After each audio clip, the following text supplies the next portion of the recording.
Assalamualaikum warahmatullahi taala wabarakatuh. Hari ini kita tengok tajuk berkaitan 5.4, langkah-langkah pembentukan Malaysia.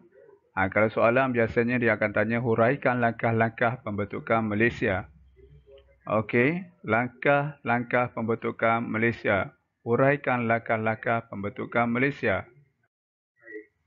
Okey, 6.4. Usul pembentukan Malaysia ini untuk pengetahuan semua dibentangkan di Dewan Rakyat pada 16 Oktober 1961. Dibentangkan di Dewan Rakyat pada 16 Oktober 1961. Dan kebanyakannya mendapat sokongan daripada majoriti ahli Dewan. Pelbagai cara telah dilakukan untuk merealisasikan pembentukan Malaysia. Yang pertama ialah mengadakan siri lawatan. Siri lawatan Julai 1961, Tengku Abdul Rahman Putra Al-Haj telah mengadakan lawatan ke Sarawak dan Brunei. Kemudian siri lawatan seterusnya ialah pada Ogos 1962. Kerajaan Persatuan Tanah Melayu telah mengatur lawatan pemimpin Sarawak dan Sabah ke Persekutuan Tanah Melayu. Datuk Bandar Aban Haji Mustafa Temenggung juga anak Barien, Donna Stephen dan Datuk Mustafa Datuk Harum telah mengadakan lawatan untuk meninjau kemajuan di Persekutuan Tanah Melayu. Siri lawatan yang seterusnya adalah pada November 1962. Lawatan Tengku Abdul Rahman adalah ke Sarawak dan Sabah. Lawatan rombongan kemudian diikuti oleh lawatan rombongan Datuk Burhanuddin Al-Helmi dan Ghaffar Baba ke Sarawak dan Sabah. Lawatan menunjukkan kesepakatan dalam kalangan ahli politik yang terdapat di Tanah Melayu dan menjelaskan gambaran sebenar tentang rancangan Malaysia kepada penduduk Sarawak dan Sabah. Kemudian telah dibentuk Jawatan Setiakawan Malaysia ataupun JSKM telah ditubuhkan ketika persidangan ahli-ahli Parlimen Commonwealth di Singapura. Jawatan Kuasa Setiakawan Malaysia telah berjaya meyakinkan penduduk Sarawak dan Sabah tentang pembentukan Malaysia dan menyediakan ruang perbincangan bagi mendapat kata sepakat terhadap pembentukan Malaysia. Jawatan Kuasa Kawan Malaysia juga telah berjaya mengumpul pandangan tentang pembentukan Malaysia dan menyebarkan maklumat berkaitan Malaysia serta memupuk penghebahan dan mempercepatkan pembentukan Malaysia.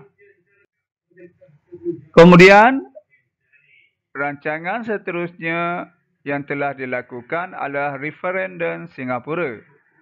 Referendum Singapura iaitu rundingan antara Persatuan Tanah Melayu dengan Singapura untuk menghasilkan persetujuan penyertaan Singapura. Tentang penyertaan Singapura. Satu referendum telah diadakan untuk menyatakan bentuk pilihan Singapura. Keputusan rakyat Singapura menunjukkan mereka bersetuju bergabung untuk membentuk Malaysia. Kemudian diadakan rundingan London. Rundingan London ini telah diadakan antara Kerajaan Persatuan Tanah Melayu dengan Kerajaan British dan bersetuju menubuhkan sebuah suruhanjaya bagi meninjau reaksi penduduk Sarawak dan Sabah.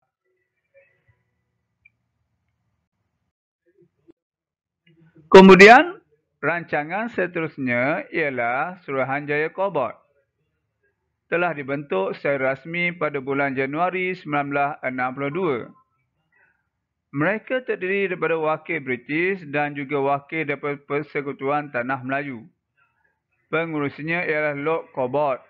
Ahlinya terdiri daripada Sir Anthony Abel serta Sir Waterston, Muhammad Razali Shafi'i dan Wompo Ni.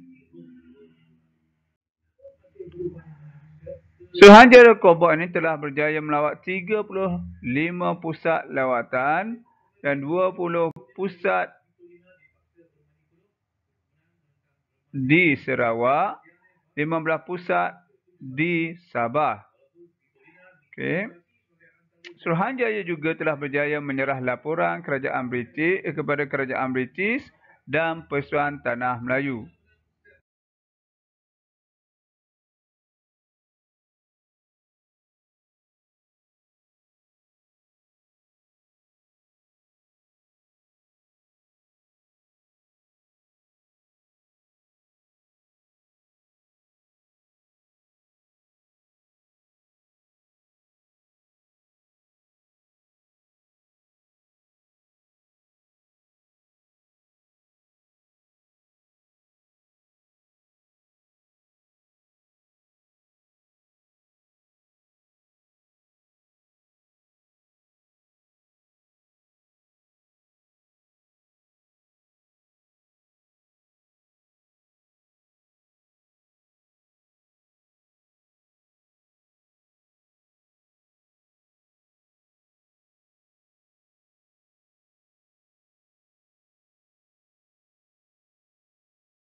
Kemudian dibentuk jawatan kuasa antara kerajaan.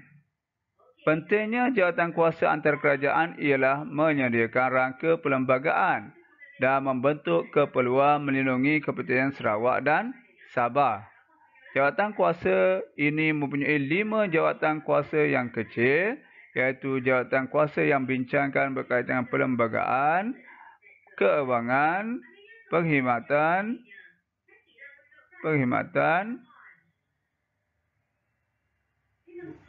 awam, perundangan, kehakiman, organisasi jabatan. Rakyat dan Sabah dan Sarawak ini telah mengusulkan 18 perkara bagi 18 perkara bagi Sarawak dan 20 perkara bagi Sabah. Bagi Sabah, agama Islam adalah agama Persekutuan Malaysia tetapi dikecualikan bagi Sabah dan Sarawak. Bahasa Melayu sebagai bahasa rasmi Persekutuan tetapi bahasa Inggeris telah menjadi bahasa rasmi Sarawak dan Sabah.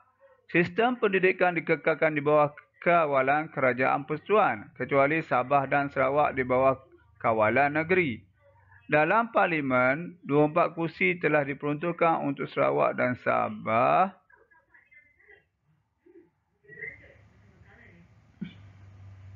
Baik, Pak Izubi, kemanakah anda menjelaskan konspirasi bersama dua pihak? Okey, sistem perniagaan dikekal di bawah kawalan kerajaan persekutuan kecuali Sabah dan Sarawak di bawah kawalan negeri. Dalam Parlimen, 24 negeri diperuntukkan untuk Sarawak, 16 kerusi untuk Sabah dan 15 kerusi untuk Singapura.